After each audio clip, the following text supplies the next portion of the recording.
Tak jo, už je všeobecně známý, že připravuješ nový album. Píčovi nevypadáš. No. Můžeš nám říct něco bližšího k němu? Nemôžu. Ne? Ani nám? Čo mám povedať? Že pripravujem nový album a chcem proste nechať ľudí v tom, aby do poslednej chvíle nevedeli, čo to bude. Myslíš, že tvoje tvorba ovlivňuje ostatní interprety? Pičovina. Extrémna pičovina podľa mňa. Oni ovlivňujú mňa.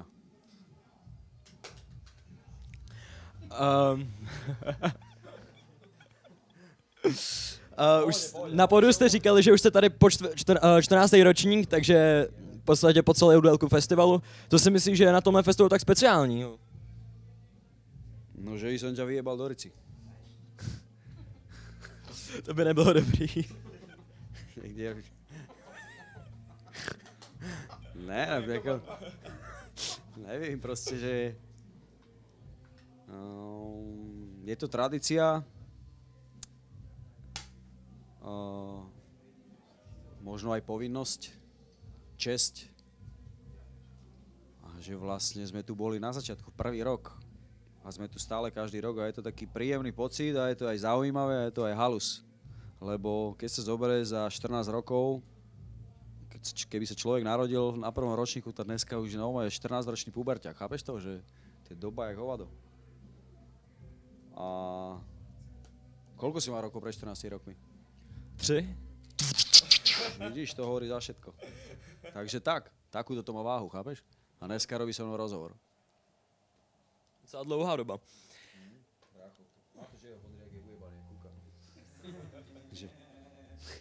Jak si sa zabudol, povedz.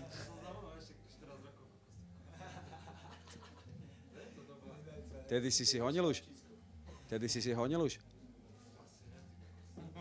Koľko si má rokov? A to už si aj mohol.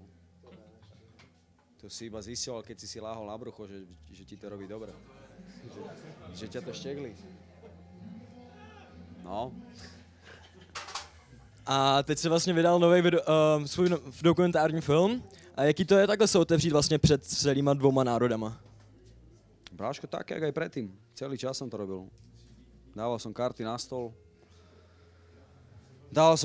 stôl. A žil som z toho, že som tu pre ľudí a hovorím o ich vecach. A čím viacej ľudí sa v tom uvidí, tak tým to má ako pre mňa väčší zmysel.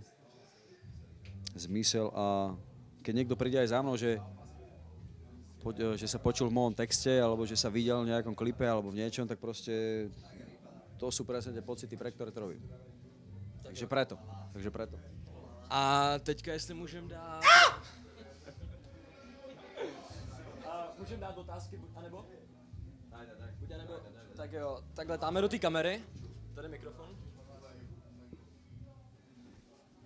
Čo ti jebe? Ty si extrémny šéf.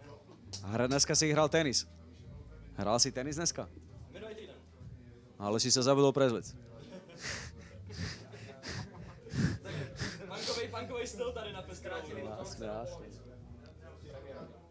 Ale dúfam, že to bere, že sranda, ne? Pohode, jebe mi celý život, čak ma pozrieš. Alkohol. Ani jedno. Tráva. Oral. Handjob. Oral.